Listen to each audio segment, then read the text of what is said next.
Hello everyone, this is part 45 of What If Naruto was in Anbu at 6, and I hope you guys enjoy this video and to like, to subscribe, to share, and check out the playlist, to see more comment down below. Now let's start the intro. They call me a god. They call me a god. They call me a god. Join my membership, the perks are great. It's in the description. The earth shook around him, fissures rupturing in the ice at his feet, at his sides and above his head, as he stumbled through the tunnel, avoiding the falling chunks of ice and ruined debris that lined the floor. Disoriented with the shakes, his foot fell squarely on a large block of ice, its slick surface slipping right out from under him. He fell, hands grasping at the freezing, wet walls without purchase. He hits the ground, cursing as he slips and slides down the tunnel, clawing, crawling and pushing himself forward as quickly as possible, using chakra to get traction along his feet as he struggled to get upright, succeeding after several attempts before placing his back firmly against the wall, green eyes swiveling this way and that way. What the hell is going on out there? Finally, the shaking ceased, leaving only the cold dreariness of the interior of the ice that surrounds him. He pushed himself upright, looking forward and back down the tunnel before continuing in his previous direction. The crunch of snow and ice beneath his feet was the only sound around him as the tunnel stretched onwards in a disorienting zigzag of turns and curves, rising and falling in slippery slopes as the cold air burned through his lungs. Is everyone already s? He stopped then, one hand on his C, the other against the wall. The inside of his lungs felt as though he was breathing in turpentine. Wheezing breaths flowing air in and out as he began to feel lightheaded. The muscles of his windpipe tightening in his natural survival instincts kicked in. The Kazekage grunted, his hand rising to his head as pain lanced from one temple to the other. Damn it. Pull it together, Gaara. He pushed himself off the wall, coughing once, one hand still on his C before he continued walking. The coldness of this frozen wasteland could not match the icy hatred that shone through the eyes of Devapath as he looked down on the S-Cage. His body broken as it lay over the white snow and clear ice, staining it red with B. Pain-sama, came Zetsu's raspy voice as the hybrid ninja emerged from the ice behind him. My lord, where were you? He interrupted. He did not wish to hear anything else, other than some justification as to why he still breathed whereas Conan did not. Silence came between the two with the density of a brick wall. And Devapath could almost hear the Kusa ninja's heart speeding up where he stood. Frightened, and he well should be.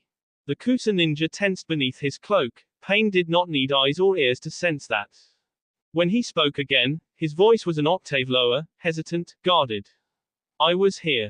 Fighting. The mortal god asked, slowly turning to face his subordinate. It was warning enough, and in the next instant the ground beneath Zetsu opened up, ready to swallow the Kusa nin whole before arguably the most powerful creature on this earth could attack. Too slow, far too slow.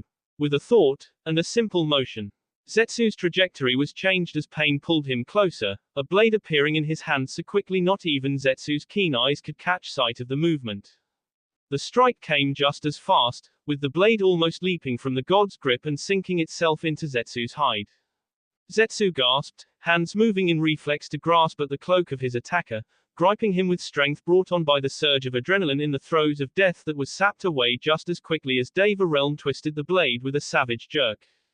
Zetsu, choking on the bee that rose in his tea, looked at the man that fancied himself a god and stared into the legendary bloodline of the most powerful man in history. There he would find only contempt and rage, seething and burning like a slowly spreading fire. And without speaking a word, the man reached up, grasped Zetsu by his tea, and snapped his end with a twitch of his wrist and let the body fall to the floor with cold dismissal. It was a fell wind that brushed across Devapath's face as he looked down once again on the Kyuubi Jinchuriki. He focused for a moment on the man that had done this, then to the broken and shattered fortress that even now lay crumbling beneath him, great, deafening cracks echoing up and around him. Then, he looked beyond that, to the end that even now, be the snow around this place. Their inconsequential lives, snuffed out before he had even arrived, he turned his gaze on the one person who did matter. Conan. B leaked from between slightly parted lips, her blue, wet hair clinging to her pale skin. Her eyes were still half open, and for a moment he could almost imagine them turning onto him. But no, Her sea remained still, her heart, unmoving. She was S. He had been, too late. He did not need to turn, to see that the demon had regained consciousness. Neither did he need to turn to watch him choking on the bee that had gathered at the back of his tea. He saw his eyes open, glassy and unfocused. Pain didn't give him time to regain his bearings. The Akatsuki leader turned, marched forward, barely halting at the man's side before kicking him across the face with enough force to roll him over completely. Naruto spat the fresh bee from his mouth, now laying on his stomach. His hands moved without much thought, in an effort to fulfill the nearly instinctive need to stand and face his enemy. He didn't get very far in that effort. The kick that connected with his ribs was nearly enough to make him lose consciousness again, sending him skipping across the snow-covered plateau, his ribs breaking with disturbing ease under the force of the strike before he came to a halt near the edge. His sea felt as though it were on fire when he finally drew a strangled breath which gave into a fit of coughs. Pain advanced, his fellow paths flanking him, expressions all but blank as they looked down on the Demon King. When they drew closer, however, the god found himself surprised at the sound that reached his ears. He laughed, it was slow, pained, weak, yet utterly mocking. She with your name on her lips. With a snarl twisting his expression, Pain closed the distance between them, his hand closing around Naruto's tea with the force of a vice. See off the ninja's mocking taunts. You by inches, he hissed. Again, Naruto's response was a simple, cruel smirk. The Akatsuki's leader almost saw the attack coming too late. He leapt back, a blade of wind deeply into his still outstretched arm, an instant before a hand rose from over the edge, grasping onto Naruto's clothing and pulling him over before any of them could react. He marched closer to the edge, peering down. There he found the Suna princess, wildly attempting to control their slide as the so-called Demon King neither had the strength nor the bearings to fend for himself. His others marched closer, needing no verbal orders before he bade them to leap over the edge in pursuit while he remained behind. Foolish, only I can hear your prayers here, and I shall not answer them. Power surged through his body as his hands rose from his sides. An urgency hurried his steps. Gaara didn't know what was causing it, but thin, cold air and burning lungs be damned as he continued to rush through the tunnels. The rumbling from the explosion outside having ceased long ago, it allowed his gait to be more sure-footed, and his progress faster, though snapping cracks still echoed through the chasms as whole sections of walls crumbled and gave way around him. Something was urging him forward, however, a feeling he couldn't explain, almost a pulling from deep within. It not only made resting impossible, it seemed to guide his steps as tunnel split off into tunnel in a dizzying maze that would disorient even the most well-prepared tracker. As he rounded the next corner, however, the Kazekage came face to face with one of his own Anbu, the Suna insignia engraved onto the forehead of his mask. Kazekage-sama, the man cried, rushing forward, his hand flying to the earpiece radio. I've found him. The Godime sighed in obvious relief, until of course, his better judgment came forward. Taking a cautionary step back, the leader of Suna spoke with a warding hand held in front of him. The sun rises to the east, he said, and its shadow falls there when it sets. The Anbu replied. Gaara nodded, allowing the tension to ease from his shoulders, however briefly. Kazekage-sama, the Anbu said, interrupting his thoughts as he grasped him firmly by the shoulder. Come, my lord, there is something you must see this way. All at once, the sense of urgency returned, and Gaara nodded without a second thought, marching forward behind the man, through more of the winding tunnels and twisting caverns. Finally, the two emerged into a large, hollowed chamber. The howling winds billowed over its sides in wispy gusts that were visible to the eye as they lifted snow and ice in the grip. But the Kazekage paid little attention to that, finding his eyes landing squarely on the body that lay in the center of it. He stepped forward cautiously, hearing the crunching of the Anbu's footsteps as he followed him. With a tentative caution he knelt at the body's side. Female, her bee-soaked hair showed that she had either defeated a great many before she fell or had lost copious amounts of bee herself. Half of her body, the half that faced away from him, was covered in blackened burn marks and peeling Fs. He reached over, rolling her towards him, until he could finally see her face, her upper torso half leaning on his bent knee. And at the sight of her face, Gaara sucked in a sharp breath. Akina. His shock lasted for only a moment before he turned to bark his orders at the Anbu, only to find the man gone. Sea Green Eyes swiveled to and fro, searching for the opponent that must be hidden, for the trap that was about to be sprung. Nothing happened. Confused and concerned, Gaara did not ignore the injured woman now leaning against him, however, and warily, his eyes returned to her, hands ghosting over her injuries with uncertain hesitation. Outside, standing near the edge of the storm, the bee-red Sharingan eyes open with languid ease as a breath escaped his nostrils as though eased of a burden. "Senpai," came the lilting, almost juvenile voice behind him. "What are we doing?" Itachi did not answer his fellow Akatsuki member, choosing instead to begin the process of removing his cloak from where it was wrapped around him. "Deodara Senpai is S now. I think Zetsu-sama too. Oh, and Sasori Senpai too. What do you think happened to Kisame-sama, Senpai? You think he's S too? Or did he?" "Toby." The Uchiha finally spoke. "See him off. Be silent." There was a childish sniffle behind him, as though the spiral masked ninja were crying beneath his mask. "Itachi Senpai is so mean to Toby, but not mean to the little angel though, he was nice to her, let her live." There was a silence between them for a moment before Toby broke it again, this time, his voice lost some of its childish, jovial undertones. "Why let her live, Senpai?" Itachi didn't answer for a long time, and for a while Toby thought he was gonna be ignored. Then the Uchiha spoke. "Insurance." Tilting his head like a curious animal, he waited for further explanation. Folding his cloak neatly, the Uchiha laid the black cloth at his feet and then began to methodically remove his weapon pouches. "I have no intention of remaining under the boot heel of pain for the rest of my life.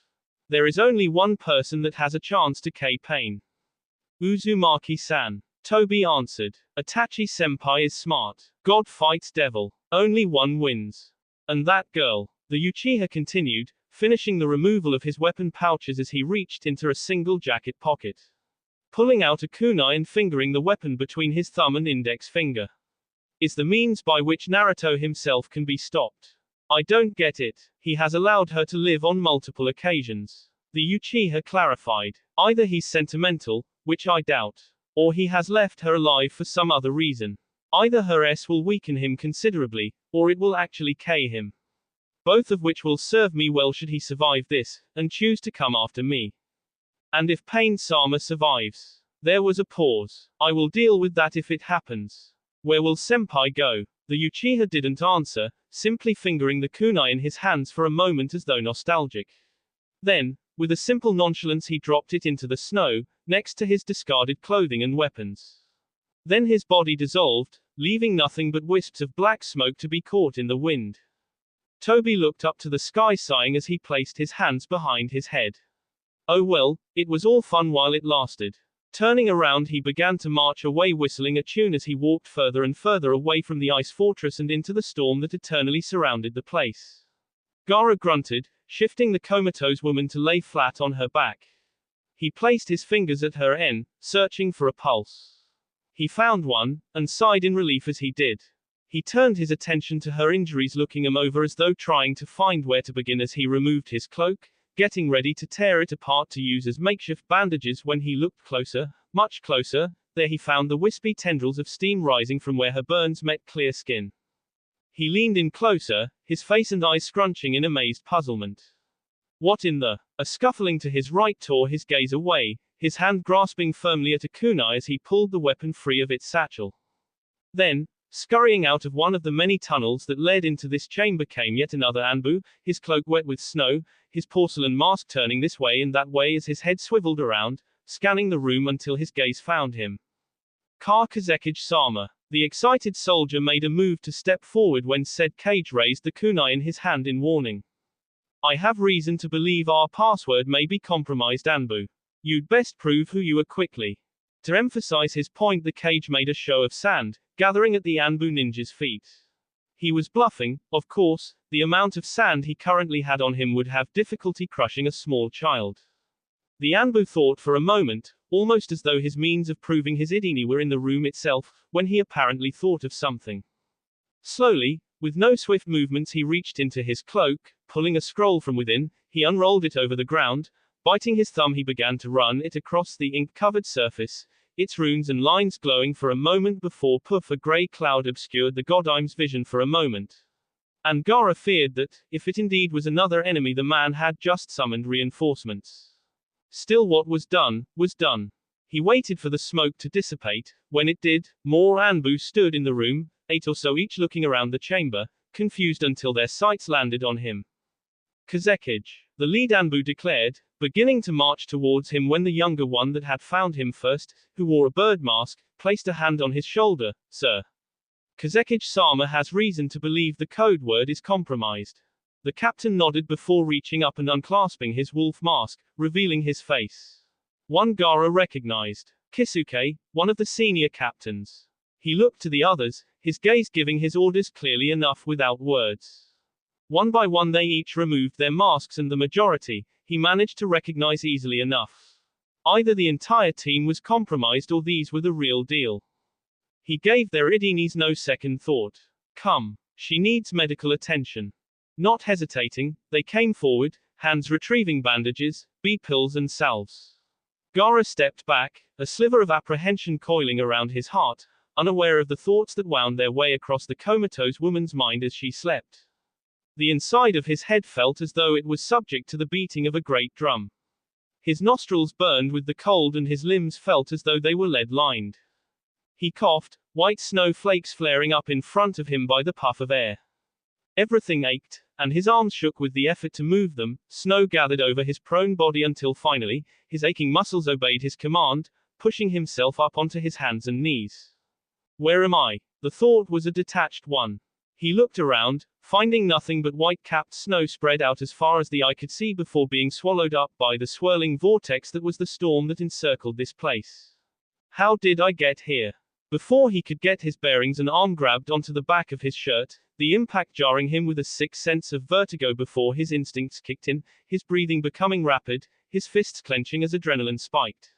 His hand slipped into his weapon holster, drawing one of the many kunai blades housed within it. Calm down, copycat. He recognized that voice, and he definitely recognized the crushing grip that fell over his wrist before he was shoved forward, stumbling before his legs found their strength, keeping him upright as he turned around, finding Yoshihiro standing in front of him. Battered and bruised, pieces of his armor were missing, the normally gleaming metal of his hammer scratched with deep gouges all along the hilt, a corner of the hammer's head chipped as the old Iwa nin nursed a brutal gash over his left eye. The right side of his face was smarting a nasty, yellow-hued bruise. At the sight of this, Kakashi could only come to one conclusion. You look like S. Yay. And you look like a rosebud. Kakashi wasn't delirious enough for the sarcasm to go over his head. Looking down at the tears that didn't cover the, still be, injuries, he would probably agree with Yoshihiro's assessment when he next looked into a mirror. Glancing around again, Sharingan now spinning in one eye to take a second, much more thorough assessment of his surroundings, the copy nin took careful scrutiny of the immediate area before looking up the shattered mountain of ice. Jagged spikes reaching varying heights from where the massive spire had crumbled around it, its top leaning precariously on one side, debris still littering the base of the structure.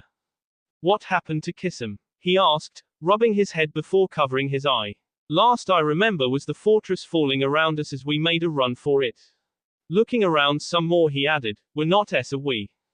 The elder male rolled his eyes. No, you moron, we're not S. Good, he said with a mock sigh. You being the first sight of my afterlife would mean I was in hell. The joke fell rather flat considering the elder Iwa ninja's sneer, but at the moment Kakashi really didn't care. He was alive right now, and Kisum was nowhere to be found. That ended him to a few bad jokes. Still, where's sooner? There was a rumbling crunch of shifting snow, and the high-pitched groan of metal straining under pressure as a mound of tightly packed white flakes began to rise off to their right. Both men drew their weapons, intent on pouncing Kisum should he be the one under there. But to their relief, it was a half-destroyed hand of reinforced wood that emerged first. Its pinky finger gone and servo motors whirring with a very ugly sound. When Kankuro finally emerged from where he'd been buried, his face, or at least half of it, was in clear view, half his upper body armor was shattered, the other half not looking much better, cracks, and clumps of frozen water cracking over the joints that struggled to move. The Sunanin was panting, the warmth of his breath visible with every exhale. AC over his eye allowed copious amounts of B to fall down his face. something that must have stung his eye horribly, but the brunette ninja paid little attention to his injuries, wincing as he swiveled his head to and fro, searching for their enemy with a worried, almost frantic expression. Finally, looking back to Kakashi and Yoshihiro, he breathed out the obvious question. Kiss him. Kakashi shrugged in response. Kankuro sighed, eyes closing in almost tear-jerking relief. The monster of the mist had certainly earned his name in the Sunanin's eyes. His relief was soon overshadowed, however, as a thought came into him with the force of a stampeding horse. Looking to Kakashi and Yoshihiro, he knew their minds were wandering in the same direction. Subtly, though it was most likely an exercise in futility, he tried to shift his still trapped legs to loosen the snow's hold on him in case he needed to move quickly.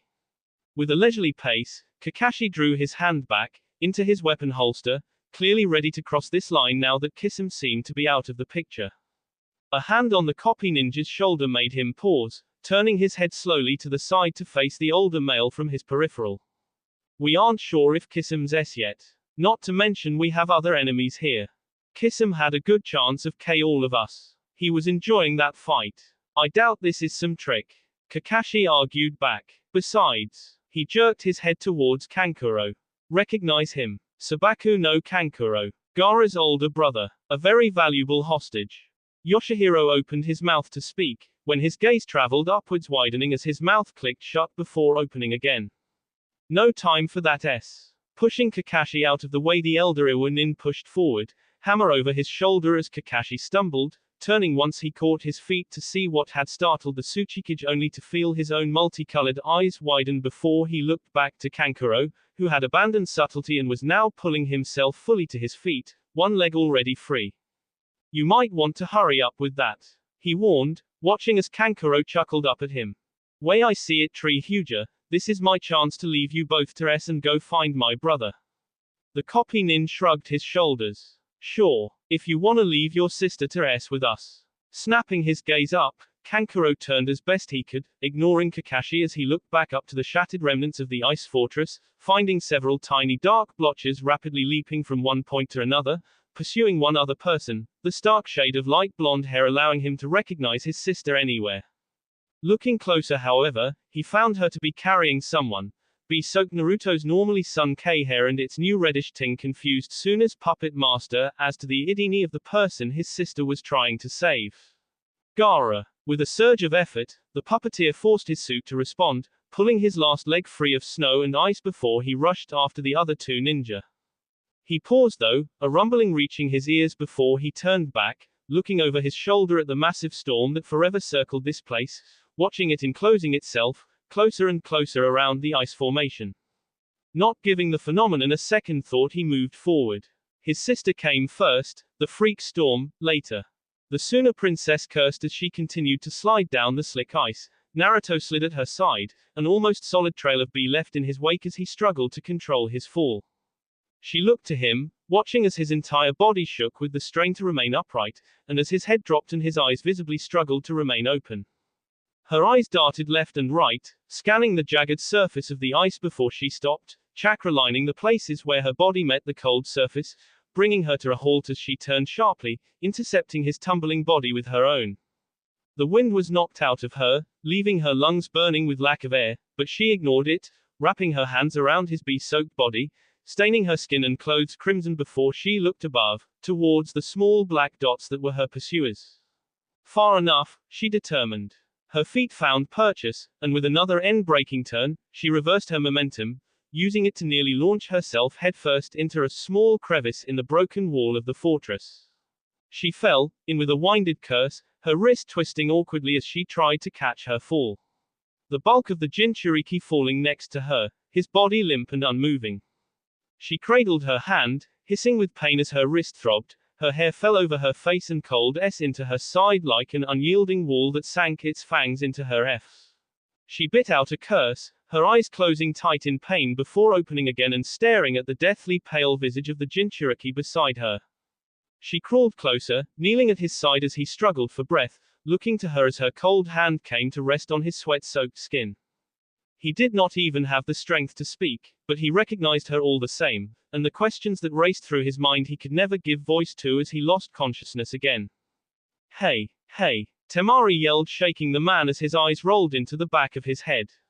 She didn't have time to think on his lack of consciousness when the rustle of a cloak brought her gaze to the entrance of their little niche, finding a freak with spikes on his head blocking the opening. She flattened her hand, its shape vaguely resembling a blade as chakra passed over it before she s the appendage across the air between them. The invisible blade of wind struck true, the spiked ninja from shoulder to hip and knocking him clear of the entrance, his grinning face disappearing as he fell over the edge. Without wasting another moment she grabbed Naruto, pushing chakra through her body before she lifted him with considerable effort and ran out the same entrance. The cold wind her in the face, the snow stung her eyes, and 5 of the purple-eyed freaks were already converging on her as began to fall with the pull of gravity. One lunged, arms wide as though to grab onto her in mid-air. The wind came to her, accelerating her fall, too low for him to catch. He went over her head as her feet fell onto the sloping wall. There was no victory in this, however. Another was gaining on her already, this one thin, with long hair held in a high ponytail. His eyes were just as unnervingly as all the others though. She drew a shuriken from her pouch, more wind chakra lining its surface before she threw it. The bladed star see through the air, curving in its path as it rushed towards the ninja, straight through its sea, making it stumble and fall before it easily and swiftly regained its feet and sought to see down the distance that had formed between them with even more determination. They're not human, she thought despairingly before something into her right side, where Naruto's body had been blocking her vision. The wind was knocked from her lungs with a sputtering cough, and Naruto fell from her grasp, tumbling in the air before he struck the solid, unyielding ice and continued to roll down its sloping surface. She grit her teeth in pain as the man's arms locked around her in a vice grip, literally crushing her to him before she vanished in a cloud of smoke, leaving one of the Rinnegan wielders grasping a tightly wrapped bundle of shuriken tied together by razor wire close to his sea before the trap went off, exploding in a lethal display that sent the stars of metal into his head, sea, stomach, legs and arms. Temari appeared beneath Naruto's falling body, arms poised to catch the Demon King and continue her rush to escape when a bright purple glow caught her sight, and a source of heat, growing closer and closer, forced her instincts to kick in. She reacted, pushing Naruto to the side with her foot. She quickly jumped off the surface of the ice fortress, a blast of heat and icy debris pelting her body as she looked down, finding the perpetrator to be none other than the freak with the spikes on his head that she thought to have earlier. She looked quickly to her other attackers, frantic as panic threatened to rise in her sea as she realized that she had no chance of dodging any attack here in mid-air. With a breaking jerk, her body found itself pulled upwards, arms and legs giving little more resistance than that of a rag doll. There is a weightless moment of vertigo, where sky and earth meant nothing. She found herself feeling utterly relaxed for a moment. Then she found the fury-filled gaze of Devapath glaring down on her. She didn't hear his words, nor did it really matter, for in the next instant Temari found her body hurled through the air at dangerous speeds. A sudden, immense pressure on her ribs giving her no chance to breathe before she reached the unyielding surface below. There was a crash, snow and ice rising into the air in a billowing cloud that obscured her vision as her sea felt as though it was being crushed, the jagged, stone-like ice digging into her back as her vision was splotched with blackened spots. She rasped out a cough, exhausting what little breath she had, wet and gurgling. Her mind distantly acknowledged it as be given the taste. She shut her eyes tight against the pain, struggling to recall her training to block out the sensation and move again, finding only limited success as her fingers and legs did little more than twitch before she coughed again, her breath stolen from her lungs a second time. The dust began to settle, and from the very corner of her eyes Temari saw him approach. His black cloak hugging his shoulders, his reddish mane of hair shifting in color to give him a very ghoulish silhouette in the snow-filled air, the ringed eyes of the Rinnegan unnerving in their odd appearance and unnatural focus on her form. The blade emerged from the inside of his sleeve as if by magic, as black as obsidian stone, and probably just as sharp. Its very image made her feel a chill down her spine as she struggled to pull herself away, eyeing the weapon with no small amount of fear as she pushed herself further and further away with weak, shaking hands that slipped on the ice. Soon enough he was standing over her, the tip of the sword held over her face, barely an inch from her nose. She glanced around, searching for some weapon or escape, but she only found Naruto's still form, laying face down in the snow-covered ice, 2 others at his side. You will not forestall God's judgment. The one above her said, bringing her attention back to it. She looked into his gaze, finding a strikingly familiar coldness to those purple-tinged eyes but, worse somehow, darker, more alien. She tried to move again, succeeding only in sending pain shooting across her upper torso, wincing with a hiss. Pain merely looked on, his face and features betraying nothing. He raised the blade high, ready to bring it down over the Suna princess for the final blow before he turned his head to the side, his free hand rising, outstretched. She felt a momentary surge of chakra from him, followed by a startled, oomph, before snow was kicked up nearby, the genjutsu dissipating to reveal Kakashi, hair matted down to his head as he gave a grimacing chuckle. Why do I even bother? The ground shifted beneath the Suna Kanoiki, ice and snow splitting apart before opening entirely, allowing her to fall in. Startled, she screamed, pain's blade descending to strike as the ground closed above her. Darkness surrounded her, leaving her only able to feel her own heart pumping in her sea as her adrenaline spiked and her temples pounded with the B flow. She felt things moving around her, and her lungs began to burn from the sudden lack of oxygen. In a panic, she began to struggle, trashing around as she searched for some exit from her earthly prison. Then, with the same suddenness she'd fallen in, fell right back out. Greeted to the sensation of air rushing past her before she felt an impact at her back, her eyes closed with the jarring force. Sis, she gasped, her eyes snapping open to fall on the half-concealed face of her brother, brown eyes staring down on her in wondering disbelief as the edges of the one eye she could see beneath his suit glimmered with unshed tears. Kankuro. She didn't say anything else before she pushed herself forward from where she sat, awkwardly circling her arms around the massive suit of armor. She felt a swell of emotions rise up in her sea, tears threatening to spill over her eyes as a lump formed in her tea. He was alive, her baby brother was alive, and he was here. Come on, breathe. The muttered demand brought her back to the present. She raised her head, looking past her brother as she slid out his suit's massive arms, finding Yoshihiro kneeling over Naruto, hands regularly pressing down on his sea before he pressed his ear close. His face dismayed before he straightened and pressed down again. Come on. Come on. No. The Suna princess breathed aloud, drawing her brother's worried eye to the back of her head before she rushed forward, sliding to a halt at his side. What's wrong? She yelled, up at the armored male. What does it look like? The Tsuchikage cursed. His heart stopped. Kankuro stepped forward, and, looking over Temari's shoulder, found the face of the man on the ground to not be his brother's. And then he leveled his gaze on the back of Temari's head. There was a puff of smoke beside them, which, when dissipated, revealed Kakashi, hands pressing down on his knees as he hunched forward, gasping for breath. He wasn't too happy. He said, still struggling to catch his breath. And it won't be very long before he finds us, we need to move. Upon being ignored, the copy nin raised his head from where it hung, finding Yoshihiro still repeatedly pressing down on Naruto-see, with the blonde, still unresponsive. The copy nin wasted no more time, despite his exhaustion, the aches and pains that still battered his body further into the realms of unconsciousness, he stepped forward. Move, he barked, almost shoving Yoshihiro aside before he pressed his hands over Naruto-see. The eddies of chakra flowed through his palms, taking shape and form according to his will before Temari and the others saw Naruto arch upwards, a shock going through his system as Kakashi attempted to restart his heart. He placed 2 fingers on the Godime's pulse point, staying for a moment before he cursed, placing his hands over the blonde's sea again. Standing behind Temari, Kankuro looked on, worry in his eyes as he looked down on his sister as she knelt there, biting her lip with worry. He knew that under stressful situations captives often grew attached to their captors. But his sister had always been level-headed. She'd always been the smart one. Always been the one to pass her mental resistance and genjutsu tests far better than he or even Gaara. She was human just like everybody else, sure, but he couldn't help but feel of betrayal at her worry for this man of all things. This was the same man that had severed his spine from the waist down, forever stealing him of the use of his legs. The man that had flooded Suna with so many refugees that the grain stores were barely able to maintain a steady supply of food for the entire population. The man that single-handedly threatened absolutely everything they held dear and stood for.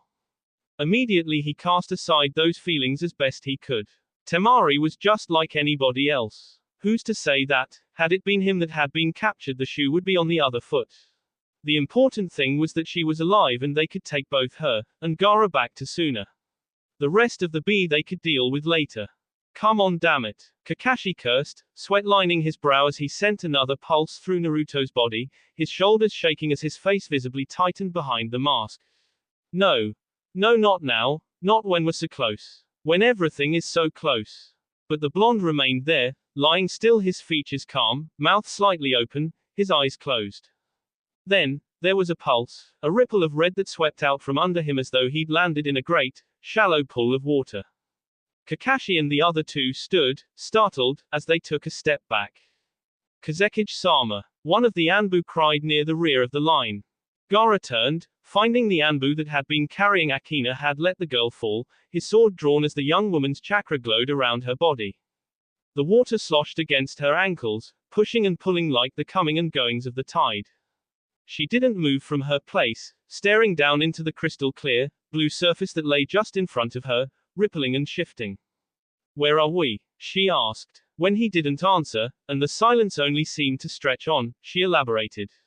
Your mind. Mine. Again the silence stretched on for a moment. Then he finally spoke. Neither. She stared down at the pool at her feet, salt water, she didn't know how, but she knew it was salt water. She didn't understand his answer, she didn't really care where they were really. So she didn't know why she'd even asked. What's happening? She asked, her eyes still lowered. To you. There was silence, and she felt his eyes on her, assessing her. Then he answered. You know. It was not dismissive. It was a fact. She looked up to him then, her crystal blue eyes carved with sorrow, sorrow for him perhaps, or perhaps self-pity, it mattered little. He sat upon a stone throne that rested atop a mound of skulls, each of which leaked be from their hollow eyes and forever grinning mouths that dripped and cascaded down into the water around him, tainting it in a swirling red but traveled little farther. Keeping itself away from the crystal clear salt water that surrounded her. He was clad in his trademark red shroud and metal mask, his head resting lazily atop his fist. Eyes unseen behind the veil of blackened shadow under his hood. When he stood, the bones beneath his feet shifted with cracks and snaps as they tumbled down towards the bee water below. She watched as he approached, each step bringing him closer and closer until he finally stood ankle deep in the bee water and continued to close the distance until he stood just at the edge of the divide that separated the bee-stained water from the clear. Slowly, cautiously, she stepped forward, coming closer until she stood face to face with him, looking up at his taller frame, still failing to ell the veil that fell over his eyes. Suddenly, his form became transparent, and he reeled back, as though pained as his legs seemed ready to give out right from under him as he staggered, his hand rising to clutch at his sea. She gasped, taking a step forward as though to grab him, keep him standing, when she hesitated, stopping with her hand still outstretched, grasping at air as she closed her hand into a loose fist.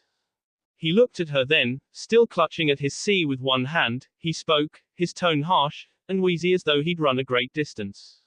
So, what do you think will happen now? Do you think it will end? He paused, seeming to catch his breath for a moment before he spoke again.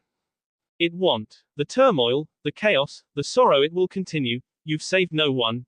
You've accomplished.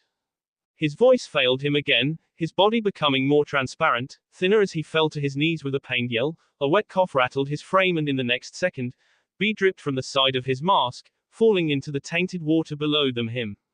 Even if you have, you will not live to see it.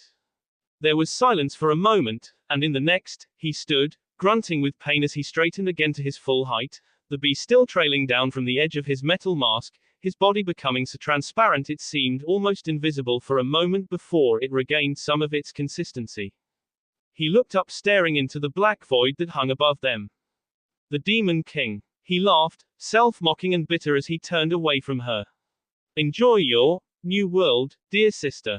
Her sea tightened up, her heart lurched beneath her ribs as her stomach dropped and her tea tightened. Every instinct told her to stop, every fiber of her being screamed at her to let him walk away, to let him now, but before she knew it she stepped forward, her white clothes stained red as she passed into the bee water and grasped onto his arm with strength born of desperation. No, she cried, tears falling from her eyes and trailing down her face, falling into the murky water below as it swirled and melded together, finally mixing as the dividing line was broken. He looked down, staring at the hand that held onto his arm in a vice, his body becoming stronger, more corporeal as she held on. "This changes nothing," he said after a long, heavy silence that had seemed to go on for eons. "You will still be my enemy when my eyes open again. Suna will still burn." A choked sob rose up from her sea, her eyes shutting themselves tight as she let her head fall forward, her hair shielding her face from view as more tears fell from her eyes. "I know. Kazekage-sama." The cry echoed up from one of the tunnels, and as one the four turned to look towards it, only now noticing the sounds of movement coming closer to them. After a second or so they saw the sources, Anbu, 8 or so, they exited the tunnel with their blades at the ready. "Kankuro-sama." One of the Anbu yelled, and the Suna puppeteer marched forward with a nod, pausing only for a moment as Gaara emerged from the tunnel. "Gaara!" he yelled in relief, smiling as he came closer. The Kazekage looked to his armored brother, laughing once with equal relief before he wrapped the man in a hug. Then he saw Temari. It was as if someone had struck him in the stomach, and all the air left his lungs as he pulled himself away from Kankuro, looking to Temari, who looked back with some emotion he couldn't describe. "Temari." He pulled back, suspicion in his eyes. "I saw you."